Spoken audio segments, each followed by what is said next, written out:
Caucuses, Ron Paul 36%, 2,190 votes for Mitt Romney to 1,996 for Ron Paul. That's a difference of only 194, and I'm sure a lot of the Ron Paul supporters are saying to themselves, if only they had worked a little bit harder, maybe they could have changed the result and created the first win for Ron Paul in this presidential nomination process. Ron Paul is walking out. He's going to be speaking right now.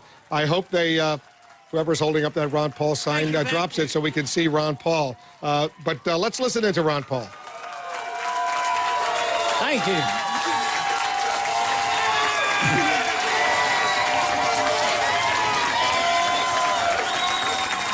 Thank you. Just remember, the revolution is only beginning. We have a ways to go. But I do want to recognize the staff and all of you, all the volunteers, and all the work's been done. It's been fantastic. Thank you very much. It encourages me because it's an important issue. Thank you.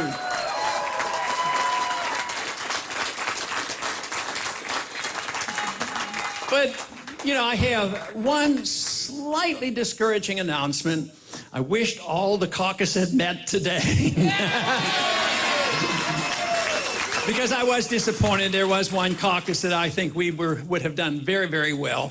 But we lost by, I guess, almost 200 votes, 190 votes. It's almost like we could call it a tie. But anyway, the votes will be counted. All the caucuses will meet. But I do want to make a prediction. If I were a betting man, and I do not have $10,000 to bet, if I were a betting man, I would bet that we will control the Maine caucus when we go to Tampa.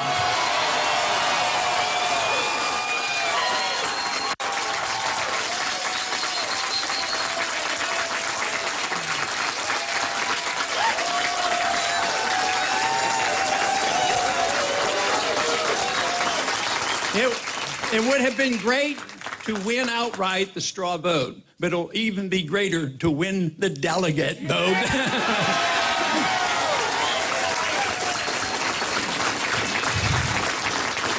No, and that's going to happen. The momentum is going to continue. We're not going away. We're going to be in all these places where we're going to continue to pick up the delegates for one good reason. We have the message that America needs at this particular time.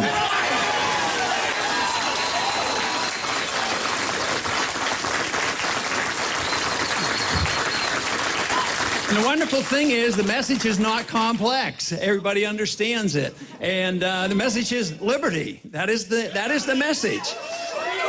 That means we want our freedom. We want each and every individual to have their freedom, not because they belong to a group, not because they belong to one state or another. It's because we are individuals, that we are born with our freedom, and we have a natural right to our liberties. It's a God-given right.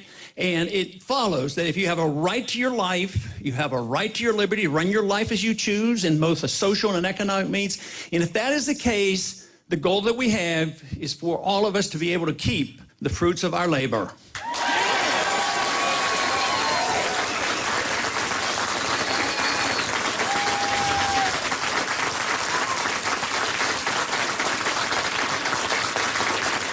Now, this is not a brand new concept. It's an American concept. We tried it. It was working very well, and unfortunately, many, many decades ago, we started slipping away and took it for granted. We turned into a society that thought only that you redistributed wealth both by force and coercion and lobbying, and we forgot about what brought about prosperity and production. And it's only free people that can do that. The understanding of property rights, the understanding of contract rights, and one important issue for prosperity to thrive, you have to have an honest monetary system.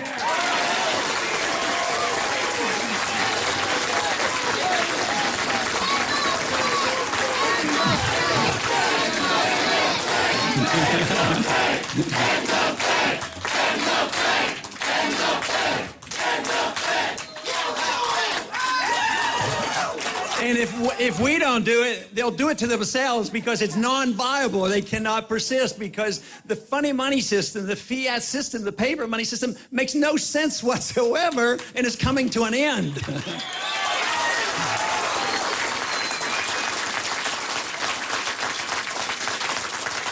It always bothered me that we who believe in liberty never did a very good job in selling it, especially when we were free and when we were prosperous and consuming our wealth.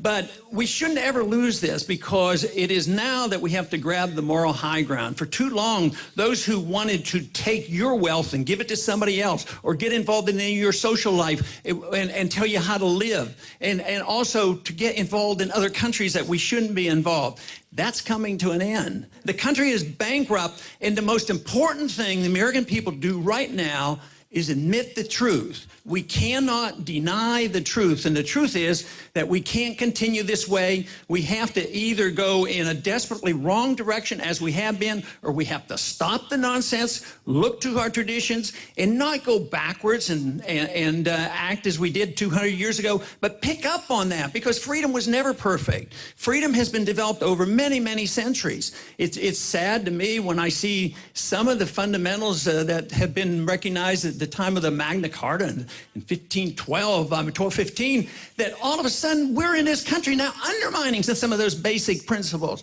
So we have a desperate struggle now to reassert ourselves and say liberty is what we want.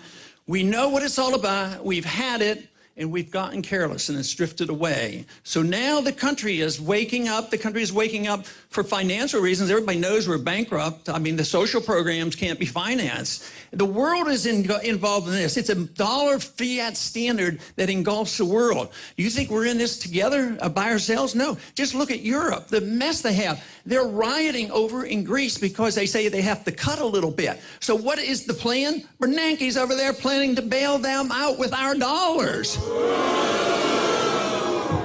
The debt, when it gets this big, should be liquidated. It shouldn't be dumped on the people. And that is what we have been doing for these last 3 or 4 years. It needs to stop.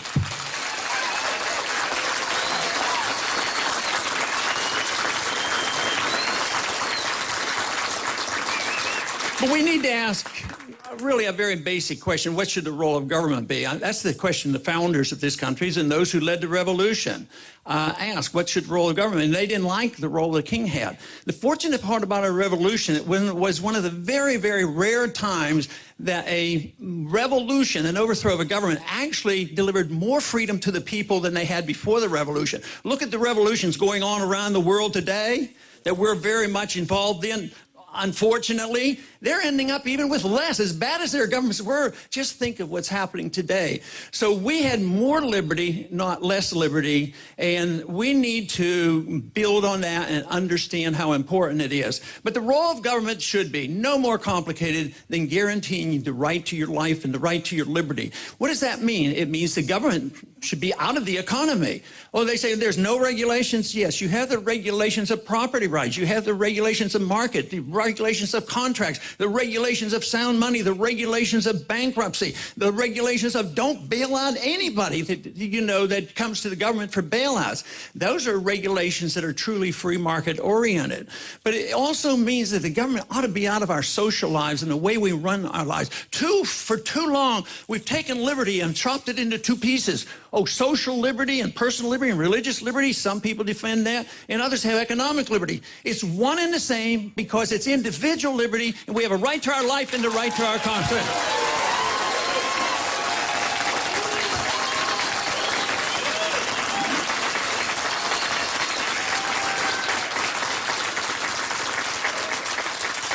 But if our goal is peace and prosperity, of course, we have to have the property rights, we have to have the sound money, we have to have limited government and restraints. But we also have to have a different foreign policy. We have a foreign policy that is deeply flawed, and it's the foreign policy that always brings great nations down, and nations that overextend themselves. Even in our history, recent history, what brought the Soviets down? When the Soviets came, I was drafted in the 60s. They had 30,000 nuclear missiles, and we didn't have to fight them, thank goodness. But they collapsed because of their deeply flawed economic policy and their foreign policy of overextending themselves. And we're doing the very same thing. People would like us to think so often in debates, they say, tonight we're going to talk about foreign policy. The other night, we're going to be talking about economic policy. How can you talk about economic policy without dealing with all the spending overseas? That is why we need our troops to come home.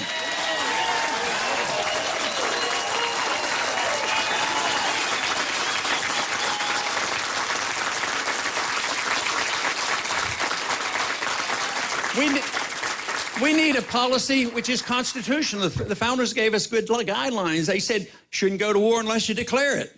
We have a responsibility for a strong national defense. But today, our presidents don't come to the Congress and to the people and say, declare the war or not declare the war. They just go to war. Sometimes they consult. Sometimes they don't even consult with the Congress. But they're always overly willing to consult with NATO and take their marching orders from the UN. That's wrong. So therefore, a foreign policy of non-intervention, minding our own business, stay out of policing the world and stay out of nation building. That is the road to peace and prosperity. That is what we have to go for. Under the circumstances that we live today, where we allow our government to grow so big, governments cannot grow unless they undermine personal liberty. Every time government writes another rule or regulations, no matter how it comes about, it undermines our personal liberty.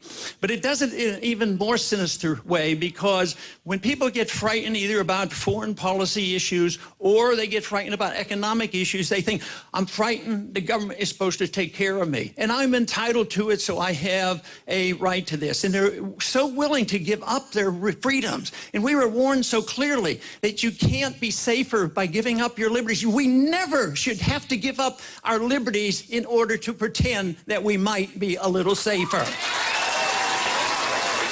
Ron Paul getting ready to wrap up his remarks. We're going to be speaking with him shortly as well. He did well today, but he did not win. He doubled what he did 4 years ago. 4 years ago in the Maine caucuses, he got 18%. Now he got 36%. The problem for him, though, was that Romney today got 39%. Romney got 52% 4 years ago. We'll speak with Ron Paul. Much more of our coverage of the Maine caucuses, and we're looking ahead to Arizona and Michigan when we come back.